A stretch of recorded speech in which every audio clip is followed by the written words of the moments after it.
Nah, berikutnya adalah investasi ya. Jadi investasi ini luas sebetulnya. Investasi kan bisa dilakukan oleh perusahaan yang udah established, oleh rumah tangga juga gitu ya. Setiap perusahaan pasti sudah punya cash flow sampai ya mungkin ada yang 2 tahun sampai 5 tahun mendatang. Di dalam cash flow-nya pasti ada rencana ekspansi usahanya ya, bisnisnya. Nah, tapi saya tidak punya data itu. Yang saya punya adalah data dari survei Bank Indonesia mengenai investasi di level rumah tangga. Nah, ini mungkin sedikit menggambarkan saja ya. Jadi perkiraan mereka sampai dengan tahun depan itu ya ada penurunan 6,3% menjadi 6,2%. Jadi penurunannya sedikit ya. Penurunan dalam hal apa? Penurunan dalam investasi. Nah, investasinya itu dilihat dari pembangunan rumah gitu ya. Nah, ini gambaran saja. Jadi melihat angkanya ini ya terjadi penurunan, ada penurunan tapi tidak terlalu besar begitu. Jadi kalau dikatakan ini ada efek dari pandemi, ya pastilah ini. Nah, tapi berapa dalam melihat dari rencana investasi rumah tangga ini ya penurunannya sedikit. Berikutnya bagaimana dengan pengeluaran pemerintah ya. Nah, di Presiden telah menambah belanja APBN, tambahannya sebesar 405,1 triliun ya. Untuk apa saja 405,1 triliun itu? Untuk menambah belanja di bidang kesehatan sebesar 75 triliun, oke. Kemudian untuk perlindungan sosial, ini termasuk di dalamnya adalah kartu prakerja itu 110 triliun. Kemudian insentif perpajakan, jadi pemerintah juga membebaskan atau menggratiskan pajak ya. Ya, ini nih, penggratisan PPh 21 ya. Itu sebesar 70,1 triliun, mendekati anggaran kesehatan ya, cuman beda 5 triliun.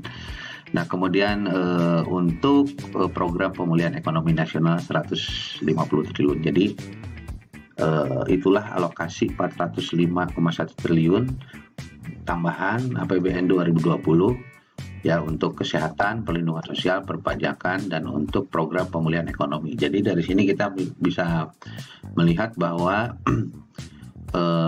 pemerintah pusat berusaha menyeimbangkan antara wabah COVID-19 dengan ekonomi. Ini kelihatan dari alokasi anggaran ini.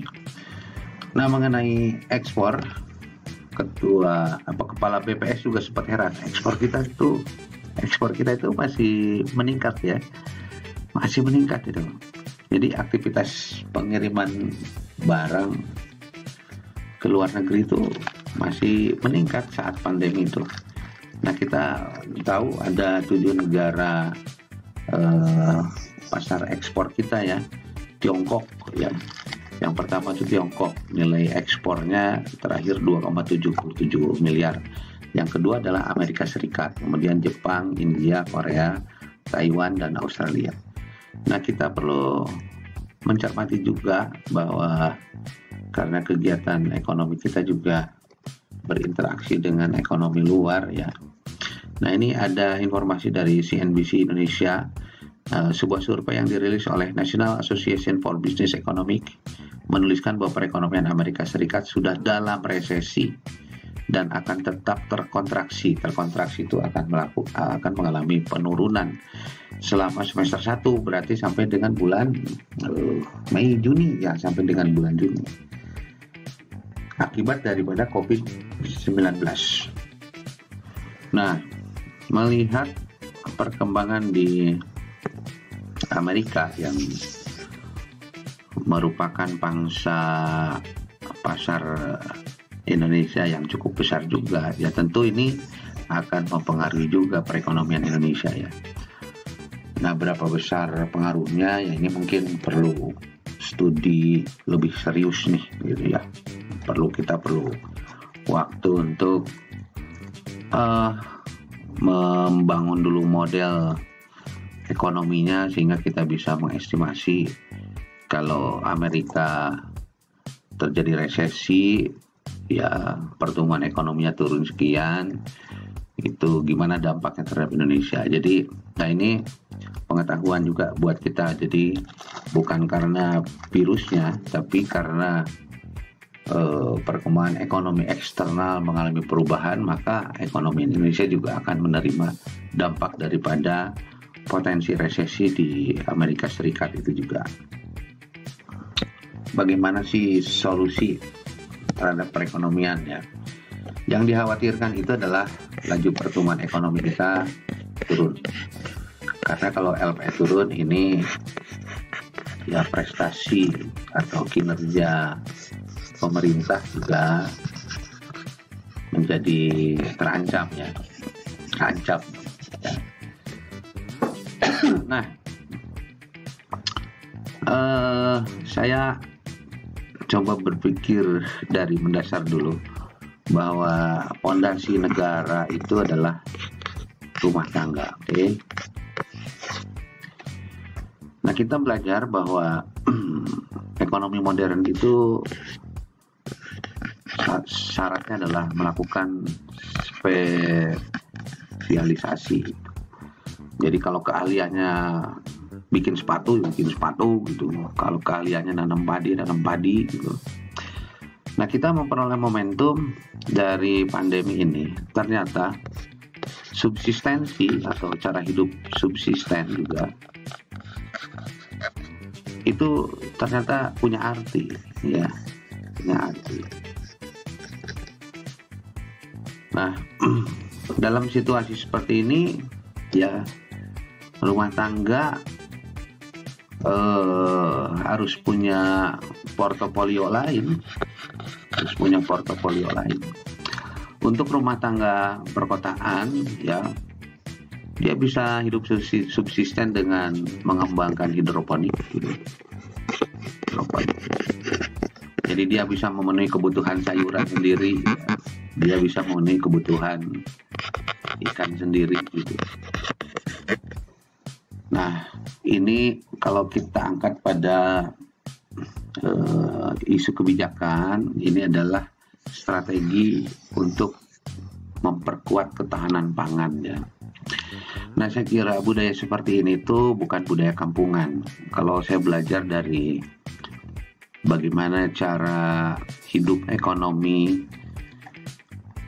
Cipta Gelar yang ada di Sukabumi sana ya, mereka tuh filosofi hidupnya menurut saya keren ya, karena mereka tidak boleh menjual padi. Setiap penduduk bisa menanam padi, bahkan stok berasnya itu diamankan selama 1 abad itu ya. Jadi nah kalau kita melalui Bulog paling juga 1 semester 6 bulan itu untuk nyampe setahun itu, waduh itu pekerjaan yang sangat besar itu ya.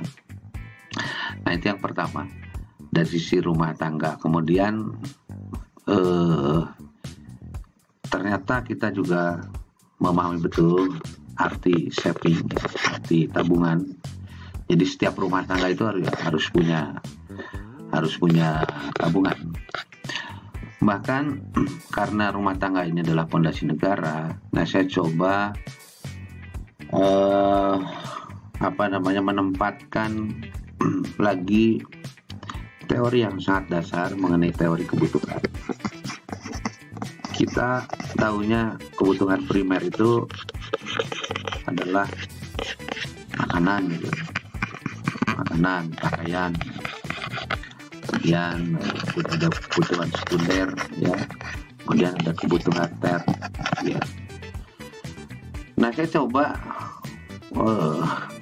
menempelkan pemikiran penting dari Profesor Abdul Wahab ya, Halab. Judul bukunya adalah ini. Judul bukunya adalah ya, Ilmu Usul Fikih. Ini buku lama ini, tahun 1974. Jadi menurut Profesor Halab itu, kebutuhan primer itu disebut dalam bahasa Arab disebut kebutuhan daururiyah. Daururiyah, ya, darurat lah, kebutuhan darurat. Kebutuhan sekunder itu hadiah, dan kebutuhan tersier itu tahsin. Jadi teorinya begini, kebutuhan daururiyah itu harus menjadi prioritas dari kebutuhan hadiah atau sekunder, dan ini harus lebih prioritas dari kebutuhan tersier atau tahsinnya. Apa itu kebutuhan daururiyah?